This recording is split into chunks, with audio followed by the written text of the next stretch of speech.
एक लड़का बिस्तर पे सोया हुआ था। उसकी नींद खुलती है और उसका जब हाथ बिस्तर के ऊपर पड़ता है तब उसकी नींद अचानक से खुल जाती है। और वो चारों ओर देखता है तो देख के सन्न रह जाता है। जिस मखमली बिस्तर पे वो सोया हुआ था, आज तक उसने अपनी ज़िंदगी में कभी ऐसा बिस्तर नहीं देखा था। और उसने कमरे में नज़र दौड़ाई तो कमरा देखने में बेहद इतना ही खूबसूरत था कि उसने ज़िंदगी में अपनी कभी नहीं सोचा था कि ऐसा भी कोई कमरा होता है, कि ऐसा भी कोई घर होता है।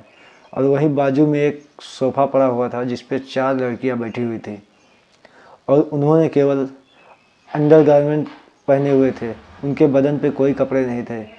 तभी उसमें से एक लड़की वो लड़के के पास में आती है और उसे कुछ गोलियां और पानी देती हैं। तो वह लड़का पहले तो मना करता है, फिर मजबूरी में वह दवाई खा लेता है क्योंकि वह बंधा हुआ था और उसके शरीर में कुछ ऐसे बदलाव होते हैं वह दवाइयाँ खा के। फिर वो लड़कियाँ उसके साथ ऐसी घिनौनी हरकतें करती हैं जिसे सुन के आपके भी रोंगटे खड़े हो जाएंगे, किसी का भी दिल दहल जाएगा ऐसी घटना को सुन के। नमस्कार दोस्तों, मैं हूं बंटी चौधरी। आज मैं जो आपके लिए सच्ची घटना लेके आया हूं, दरअसल वो घटना पंजाब जालंधर शहर की है। 7 बजे रात का समय था। स्ट्रीट लाइटें जली हुई थी। एक मजदूर जो कि चमड़ा फैक्ट्री में नौकरी करता था, वह मजदूरी करके अपने घर की ओर जा रहा था। तभी वहाँ पे एक सफ़ेद रंग की गाड़ी आती है और उसमें से 4 लड़कियाँ थी जो बेहद ही खूबसूरत थी और अमीर घराने की लड़कियाँ थी। वह उस मज़दूर को अपने पास बुलाती हैं और उससे पूछती हैं कि भाई साहब, मुझे ये पते पे जाना है। उसको एक चिट्ठी दिखा के कहती हैं, आप बता सकते हैं, कुछ मेरी मदद कर सकते हैं, कहाँ पे है। वह आदमी भी पढ़ा लिखा नहीं था। उसने कहा, मैडम मैं ज़्यादा पढ़ा लिखा नहीं हूँ, मैं मजदूरी मेहनत करने वाला आदमी हूँ, दिन का 400 रुपया कमाता हूँ, मुझे इस पते के बारे में कुछ नहीं पता। तभी उसके चेहरे पे कोई ठंडी सी चीज़ आके गिरती है। कोई केमिकल था। जब तक वह समझ पाता वह बेहोश हो चुका था और वह लड़कियां उसको किडनैप करके एक घर में ले जाती हैं। वह घर जो था काफ़ी बड़ा था और कमरा भी, जिस कमरे में उस लड़के को रखा गया, बहुत खूबसूरत था। करीब 9 बजे के करीब उस लड़के की आँख खुलती है। वह कमरे को देखकर दंग था क्योंकि उसने ज़िंदगी में ऐसा कमरा और ऐसा बिस्तर अपनी ज़िंदगी में कभी देखा ही नहीं था। क्योंकि 12,000 की महीने की मजदूरी करने वाला इंसान ऐसी खूबसूरत महलों में रहने का सपना उसका कभी क्या पूरा हो सकता है। उसने चारों ओर नज़र दौड़ाई। वहाँ पे 4 लड़कियाँ थी जिनकी उम्र 20 से 25 के बीच में ही थी, ना तो 20 से कोई कम थी ना 25 से ऊपर।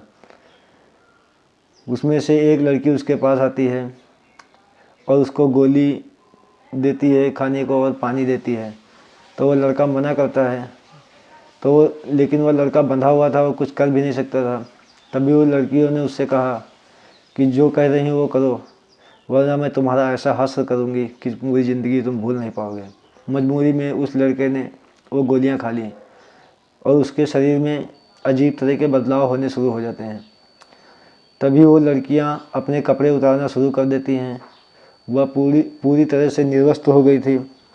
उनके शरीर पे एक अंडरगारमेंट के अलावा कोई कपड़े नहीं थे।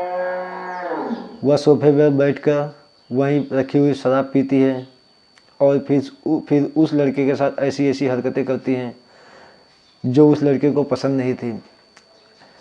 फिर उनके बीच में ऐसा कंपटीशन होता है।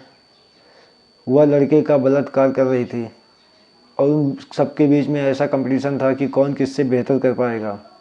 वह लड़का पूरी रात तड़पता रहा। ऐसा करते करते रात के 3 बज चुके थे। जब उनकी हवस मिट गई वो लड़कियों की, तब उन लोगों ने जैसे उसको किडनैप करके लाया गया था उसी तरह वापस उसी जगह पे जाके छोड़ दिया।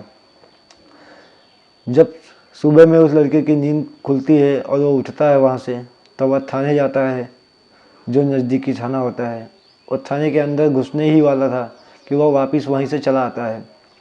वह सोचता है कि मैं मेहनत मजदूरी करने वाला गरीब आदमी हूँ, मैं भला किसी के खिलाफ़ क्या कंप्लेन लिखवाऊँगा, कोई मेरी कंप्लेन लिखेगा कि नहीं। वह सोचते हुए वह घर चला जाता है और अपने घर वालों को यह सारी बातें बताता है।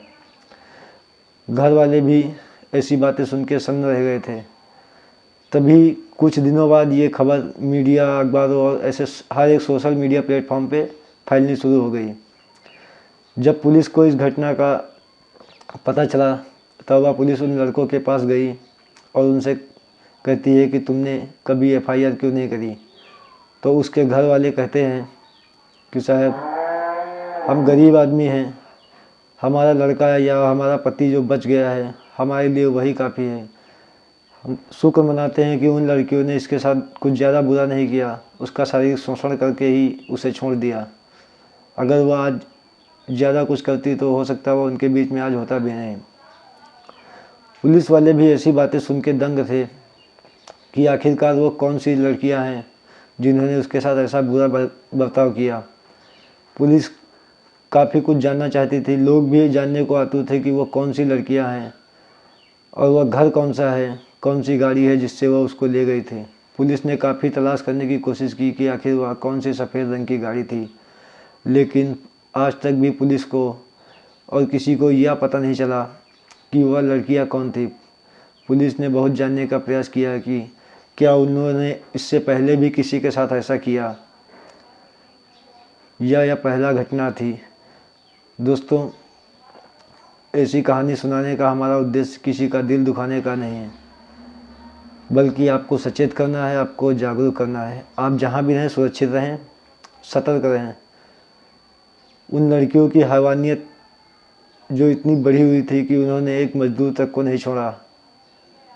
4 महिलाओं ने मिलकर उसके साथ ऐसा बलात्कार किया कि महिला जाति पे भी शर्म आती है कि वह भी ऐसा कुछ कर सकती हैं। जय हिंद दोस्तों, मिलते हैं अगली कहानी के साथ में।